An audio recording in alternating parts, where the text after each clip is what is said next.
El cine de oro mexicano, una era que el mundo recuerda con nostalgia y admiración. Un tiempo en el que las pantallas se llenaban de historias icónicas, actuaciones magistrales y un catálogo de estrellas que parecían intocables. Era el momento en que el talento nacional competía de frente con Hollywood, imponiendo un estilo, una identidad y un modelo que aún hoy sigue siendo admirado. Pero como suele ocurrir con los grandes imperios, el esplendor era solo la mitad de la verdad. Detrás de los reflectores cegadores, de los vestidos de gala, de los charros impecables y los romances perfectos en pantalla, existía un mundo que pocos querían ver. Un lado oscuro, donde el abuso de poder, los excesos y las conductas inapropiadas no solo existían, sino que estaban tan normalizadas que parecían parte del guión no escrito de la industria. En aquellos años, el cine mexicano no era solo un espectáculo, era un universo cerrado, donde las reglas las dictaban los hombres más poderosos. Directores, productores y actores que habían conquistado el cariño del público usaban su posición para obtener todo lo que deseaban, sin temor a consecuencias. Para muchas actrices jóvenes, entrar en este mundo significaba enfrentar una realidad cruel. El talento y la belleza no bastaban. Había que aprender a navegar y sobrevivir entre miradas insistentes, insinuaciones y pruebas de obediencia. Hablar podía costarles la carrera entera. Hoy, vamos a abrir esa puerta que durante décadas se mantuvo cerrada. Te contaremos la historia de 4 grandes figuras del cine de oro mexicano que, según testimonios, rumores persistentes y recuerdos de quienes los conocieron, usaron su fama para cruzar límites inaceptables. Este no es un juicio moral, ni un intento de borrar sus logros artísticos. Es más bien, un recordatorio de que detrás de los aplausos había silencios que nadie se atrevía a romper hasta ahora. Prepárate, porque lo que estás a punto de escuchar puede hacerte ver a estas leyendas con otros ojos. Jorge Negrete, el caballero que imponía su voluntad. Su sola presencia imponía respeto. Su voz profunda y elegante era capaz de llenar cualquier escenario, y su porte impecable lo convirtió en el arquetipo del galán mexicano. Para millones, Jorge Negrete no solo era un actor y cantante, era un símbolo de honor, masculinidad y caballerosidad. Pero lejos de las luces y los aplausos, quienes lo conocieron de cerca hablan de un carácter explosivo, una obsesión por las mujeres jóvenes y una facilidad inquietante para usar su estatus en beneficio propio. En los sets, Negrete era dueño del ambiente. No era raro verlo improvisar bromas que cruzaban la línea del respeto, o aprovechar escenas para sobrepasarse con sus compañeras de reparto, besándolas con más intensidad de la pactada, o tocándolas de maneras que jamás habían sido discutidas en el guión. Para muchas, filmar con él no era un honor, era una tensión constante. Pero la mayoría optaba por el silencio. Enfrentarlo podía significar el fin inmediato de su carrera. Una joven actriz, apenas iniciando en el cine, contó años después un episodio que la marcó para siempre. Durante un rodaje, Negrete la citó en su camerino con la excusa de ensayar una escena clave. Ella acudió emocionada, pensando que aprendería de una de las figuras más grandes de México. Pero apenas cruzó la puerta, algo en el ambiente la puso en alerta. El actor cerró con llave, se acercó demasiado y con voz grave le dijo que para que la escena transmitiera pasión real debían practicar sin interrupciones varias veces. Sin darle tiempo a reaccionar, comenzó a invadir su espacio, colocándole las manos en la cintura con una presión que no tenía nada de actoral. Ella, incómoda y temerosa, improvisó una excusa para salir. Cuando finalmente logró escapar, buscó apoyo en el director, pero la respuesta la dejó helada. Son cosas del medio, acostúmbrate. Ese fue el mensaje que muchas recibieron, que los grandes podían hacer lo que quisieran, y que lo único que quedaba era adaptarse o desaparecer. Entre actrices veteranas, corría la advertencia: no te quedes a solas con él, no te dejes engañar por su sonrisa de caballero. Aún así, Negrete jamás enfrentó consecuencias públicas. El público prefería recordar al ídolo que cantaba México lindo y querido, antes que mirar las grietas de su imagen.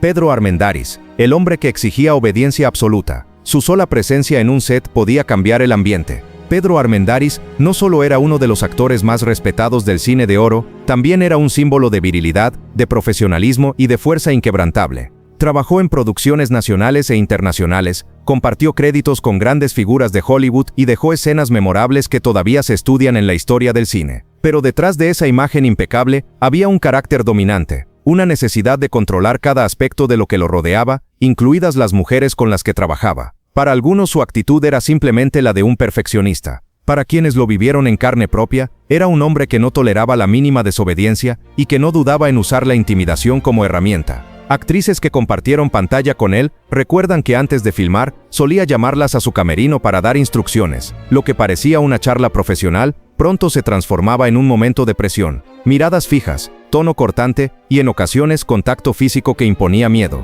Un apretón de brazo demasiado fuerte, un rostro tomado con tal intensidad que resultaba imposible disimular el dolor. Uno de los episodios más comentados ocurrió cuando trabajaba con una actriz debutante. Su papel era el de una esposa sumisa ante un marido autoritario, un rol que Armendáriz parecía disfrutar llevar más allá de la ficción. Durante un ensayo, la joven olvidó una línea. Sin previo aviso, el actor la sujetó con fuerza por la mandíbula, inclinándose para susurrarle al oído: «No vuelvas a equivocarte». La soltó con la misma calma con la que un segundo después retomó el papel, dejando a la actriz con los ojos vidriosos y la piel marcada por la presión de sus dedos. El equipo de producción lo vio, pero nadie dijo nada. Algunos lo justificaron como método actoral, otros prefirieron no involucrarse. Para ellos, él era una estrella intocable, y cuestionarlo podía significar perder el trabajo. En su vida fuera de las cámaras, Armendáriz mantenía ese mismo patrón. Era conocido por invitar a actrices a cenas de cortesía, que en realidad servían para medir hasta dónde podían aceptar su autoridad. Si la mujer no se mostraba dócil o intentaba contradecirlo, él podía desacreditarla frente a productores y directores, asegurando que no tenía madera para el cine. En más de una ocasión, una palabra suya bastó para que la carrera de una actriz se apagara antes de despegar. Incluso su matrimonio con la actriz Carmelita Bor fue objeto de rumores, una vida bajo reglas estrictas, en la que él marcaba los límites y las expectativas. Nunca lo confirmó públicamente, pero en el medio se comentaba que ella vivía bajo un control constante, tan firme como el que él ejercía en un set. Con el tiempo, Armendáriz fue recordado principalmente por su talento, por su porte inconfundible y por sus aportes al cine. Pero para aquellas que sufrieron bajo su sombra, su imagen evoca más miedo que admiración. Un recordatorio de que, en el cine de oro, la línea entre el personaje y la persona real podía ser mucho más delgada de lo que el público imaginaba. Mauricio Garcés, el seductor que no aceptaba un no. En la pantalla, Mauricio Garcés era el hombre soñado. Su elegancia, su sonrisa ladeada y esa voz pausada que parecía envolver cada palabra lo convirtieron en el arquetipo del conquistador sofisticado. No era el charro recio ni el galán de sombrero ancho. Era el playboy mexicano, el caballero cosmopolita que con un leve guiño podía derribar cualquier defensa. Pero fuera de cámaras, la realidad era menos encantadora. Su personaje de conquistador no era solo una interpretación, era una prolongación de su vida personal. Garcés no aceptaba un rechazo, y su persistencia podía tornarse incómoda, incluso sofocante. Varias actrices relataron que al iniciar una producción con él, los primeros días eran de atenciones y cortesías. Pero poco a poco comenzaban las insinuaciones, bromas con doble sentido, roces accidentales y frases como: «Las mujeres siempre dicen que no», cuando en realidad quieren decir que sí. En una ocasión, una joven actriz fue elegida para coprotagonizar una de sus películas. Durante el rodaje, intentó mantener una relación estrictamente profesional, pero Garcés insistía en invitarla a cenas privadas para conocerse mejor. Ella rechazó la propuesta. En la siguiente grabación, él cambió de actitud. La ignoraba en el set, evitaba su mirada y hacía lo mínimo posible en las escenas conjuntas. La actriz entendió que ese trato era su manera de castigarla por no ceder. Este patrón se repetía. Si aceptaban sus insinuaciones, él las trataba como reinas. Si lo rechazaban, se aseguraba de hacerlas sentir invisibles. Y no solo con sus compañeras de reparto, también tenía fama de moverse en círculos sociales y agencias de modelos, donde buscaba mujeres jóvenes impresionadas por su fama y estilo de vida lujoso. Algunas recibían invitaciones a reuniones privadas en su departamento, bajo la promesa de ayudarles a entrar al cine. Pero una vez allí, se encontraban con un ambiente calculado. Música suave, copas servidas y un anfitrión que no toleraba negativas. Algunas lograban salir con excusas, otras se enfrentaban a una insistencia que rozaba la manipulación. A diferencia de otros actores, Garcés rara vez levantaba la voz o actuaba con violencia física. Su arma era la seducción insistente, el halago constante que cuando no daba frutos, se transformaba en frialdad cortante. Esa dualidad, el encanto y el desdén, era parte de su poder. Hoy su legado sigue envuelto en glamour, frases icónicas, películas emblemáticas y una imagen que en la cultura popular sigue siendo sinónimo de sofisticación. Pero quienes lo conocieron de cerca saben que detrás del caballero impecable se ocultaba un hombre para quien el rechazo no era una opción y que estaba dispuesto a usar su fama para asegurarse de que rara vez lo escuchara. Antonio Aguilar, el charro intocable. En la pantalla, Antonio Aguilar era el hombre que todos querían ser: valiente, honorable, defensor de la justicia y de las tradiciones mexicanas. Su figura de charro imponente, su voz recia y su dominio en la música ranchera lo convirtieron en un símbolo nacional. Pero detrás de ese ícono había un hombre con una visión rígida, casi dictatorial sobre el papel de la mujer. Para él, las mujeres debían obedecer, callar y aceptar sin cuestionar. No era un seductor refinado como Garcés, ni un galán encantador como Negrete. Antonio Aguilar imponía su interés de forma directa, sin rodeos, como si fuera un mandato. Actrices que trabajaron con él recuerdan haber recibido advertencias: evita quedarte sola con Antonio. Si te llama a su camerino, busca una excusa para no ir. Un testimonio que circula en los pasillos del cine cuenta la historia de una joven actriz que, ilusionada por trabajar junto a él, aceptó una invitación para discutir una escena en una hacienda donde rodaban. Al entrar encontró a Aguilar sentado, observándola en silencio con un gesto serio. Sin preámbulos le dijo que en esta industria hay que mostrar gratitud a quienes abren puertas. Ella intentó sonreír, creyendo que era una broma,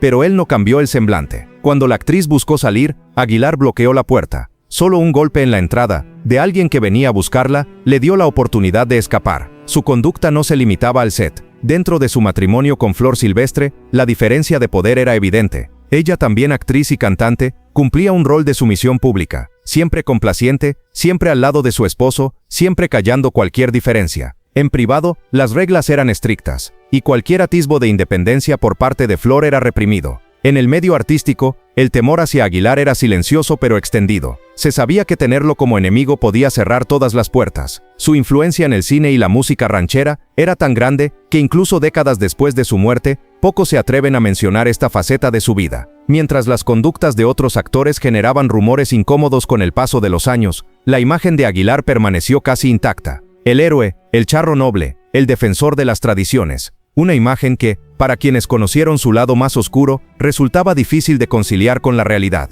El cine de oro mexicano fue una época de esplendor, talento y orgullo nacional, pero también fue un escenario donde la fama se convirtió en un escudo para quienes creían estar por encima de toda ley y moral. Jorge Negrete, Pedro Armendáriz, Mauricio Garcés y Antonio Aguilar fueron leyendas en pantalla, pero fuera de ella, sus sombras proyectaban historias muy distintas a las que el público quería creer. Hoy, con el paso de los años, los testimonios que antes eran susurros se han convertido en voces más firmes. Voces que nos recuerdan que incluso los ídolos más grandes pueden tener un lado oscuro. Historias que no buscan destruir su legado artístico, sino mostrar la verdad completa. Que detrás de los aplausos y las luces había mujeres que callaban por miedo, una industria que protegía a los poderosos y un público que prefería mirar hacia otro lado. Porque la historia no siempre es como nos la contaron. Y quizá, después de conocer lo que ocurría tras las cámaras, nunca vuelvas a ver sus películas de la misma manera. Si quieres seguir descubriendo los secretos que el cine de oro trató de enterrar, suscríbete a Archivo Extra, comparte este video y cuéntame en los comentarios, ¿cuál de estas historias te sorprendió más?